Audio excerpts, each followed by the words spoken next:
Welcome to our voice. నేను మీ వాత్సల్య. Phone tapping కేసులో intelligence అదనపు ఎస్పీ భుజంగరావు వాంగ్మూలంలో కీలక విషయాలు వెల్లడించారు. బీఆర్ఎస్ పార్టీకి అవసరమైన అన్ని పనులు చేసినట్లు భుజంగరావు తన వాంగ్మూలంలో స్పష్టం చేశారు.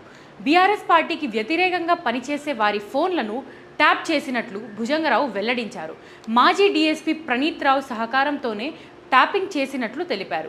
బీజేపీ, కాంగ్రెస్ పార్టీలకు ఆర్థిక సాయం అందించే వారి ఫోన్లను ట్యాప్ చేశామని, బీఆర్ఎస్ పార్టీలో ఉంటూ వ్యతిరేక స్వరం వినిపించే నేతల ఫోన్లను ట్యాపింగ్ చేసినట్లు వెల్లడించారు. ఎస్ఓటీ టాస్క్ ఫోర్స్ అధికారుల సహకారంతో ఫోన్ ట్యాపింగ్ చేశామన్న భుజంగరావు ప్రతిపక్ష నేతలు, వారి కుటుంబ సభ్యులు, విద్యార్థి నాయకులు, జర్నలిస్టుల ఫోన్లు ట్యాపింగ్తో పాటు వాహనాలను ట్రాక్ చేసినట్లు తెలిపారు.